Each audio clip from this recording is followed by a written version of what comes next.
lives of her children, grandchildren, and great-grandchildren. They chose a provider who sells policies on behalf of big insurance companies known as underwriters, and they would organize the burial too. In July 2021, 𝗀𝗁cie𝗿𝗆𝗆 passed away. Her daughter, 𝗂𝗂𝗂𝗃𝗃𝗃, had taken out a funeral cover policy with B3 Funeral Services so that in the event of her mother's passing, the funeral costs would be covered. B3 promises to pay out within 48 hours of a beneficiary's death being reported to them. 𝗀𝗁ci𝗿𝗆𝗃's family, including her granddaughter Portia 𝗂𝗂𝗃𝗃, counted on that promise. But the very situation they were trying to avoid is exactly what ended up happening when B3 Funerals didn't pay out. The Friday before the funeral, my mom called me panicking, saying she has not been paid. That was the first point we realized that the payment was not going to happen before the funeral. Refusing to let things lie, Portia stormed B3's offices, recording the staff's response to her family's humiliation and distress. We scrambled for money to bury her while she has a policy. I paid for her funeral out of my own pocket because we were waiting for money that didn't exist and never came. But if she thought this would resolve her family's ordeal, she was sadly mistaken. 9 months later, the funeral insurance policy had still not been paid out. Portia confronted them again, recorder in hand. Every single time I talk to my mother about this issue, I'm sure she cries. she's still in the fight for all of this. I'm still grieving my grandmother today. And it seemed B3 had more than one unhappy customer. Taking a look at social media, there's so many complaints. A bunch of heartless, money-thirsty crooks. I am so disappointed the way B3 treats us. And the list just goes on, with complaints varying from phone calls not being answered, payments not being made within that 48-hour turnaround period, payments taking months, sometimes no payment at all. My experience was very good at the first time because in the cover was my sister and my grandfather. Mbali's family doesn't support her speaking out, so we're protecting her identity. Another B3 client, her sister, tragically died before their grandfather. Service yabo yaba good imali yangena within 2 days. I was very happy in service yabo. And then 𝗀𝗁𝗶𝗃𝗃𝗃𝗃𝗃𝗃. That's when the problem starts now. Despite submitting the required documents exactly as she had done for her late sister, the policy didn't pay out. The consequences were devastating. Did you go to Mkhulu's funeral? I wasn't there, even though Mama makayang. But ababa khona bangitshela ukuthi it was a mess up. Mbali and her mother were too mortified to face their family. Fumanani leti bhokisi namakhaza, that's only. So bazama esontweni in the church bahlanganisa bamngcwaba umkhulu. Umamncane wami uyazi ukuthi ngimbhadalile. Sengifika ngilengisa izandla kanjani.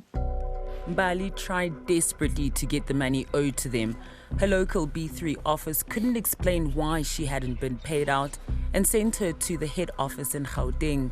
That's where, close to a year after his funeral, she discovered her application hadn't even been loaded on the B3 system. And now, but you didn't submit anything. Yes. How are you feeling? I was very depressed. Even to pay this policy, I was not working. I was selling sweets, selling nicknames, everything, just to pay the police up to date. After jumping through more hoops in the hope she'd eventually see her money, Mbali says B3 simply stopped answering her calls. The first response that we got from the receptionist was we needed to actually call in. Portia's standoff with B3 staff had been just as frustrating. After a string of unanswered emails and calls, she was determined to stand her ground. We were not going to leave until someone actually attended to us. B3 eventually promised to settle their claim the following week, but the payment never came. And with each new inquiry came new trauma. It was almost like we're reliving the death of my grandmother. It was time to confront B3's acting CEO, 𝗧𝗵𝗶𝗀𝗆. Unlike his staff, he encouraged walk-ins from unhappy clients. We've got a huge number of clients that are obviously contacting our offices and our 30-odd branches across the country as well, where they can walk in, and raise these frustrations. On your website, it says the passing of a loved one is a huge emotional shock. It should not be a financial shock, and its families falling apart because of payouts that aren't made. Unfortunately, we were in a service level agreement with the previous underwriter where there are currently disputes between ourselves and the underwriter. Remember, the underwriter here is the actual insurance company guaranteeing payment of claims, so a dispute is a big deal. B3 says COVID caused a surge in claims which the underwriter couldn't afford to settle. Simply put, the book or database of policyholders and insured amounts didn't balance. You've had about 3 underwriters in a relatively short period of time. What's behind changing these underwriters? In the actuarial work, to our opinion, was not sound, and the underwriters could not sustain the book. We obviously moved to a different underwriter with the hope that they would price the book properly. If that was the hope, the reality was different. We're not trying to push the buck here. These are our clients, and they've had it very hard. It's unfortunate with the COVID and the funeral industry. The current underwriters has issued these policies with the increment and the lower cover.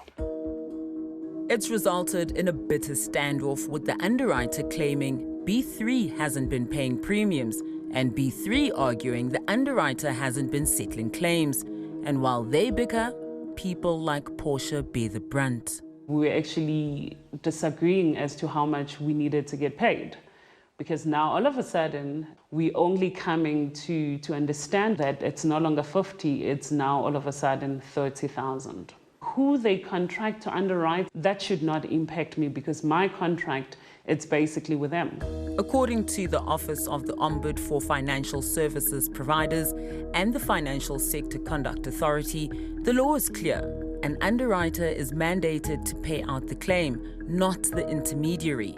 But many clients don't realize that, creating unfair expectations. When the client claims to B3, they do not understand, they do not know who the underwriter is. By November, B3 was dealing with 488 unsettled claims. What's going to happen to them? Though they're paid very slowly, they are paid by the underwriter. It's hard to say how long will it take for these claims to be resolved. But 𝗀𝗁𝐶𝐿𝐴's optimism might be misplaced. In a written response, African Unity Life underwriter for policies during the period when the backlogs happened insisted all valid claims have been paid.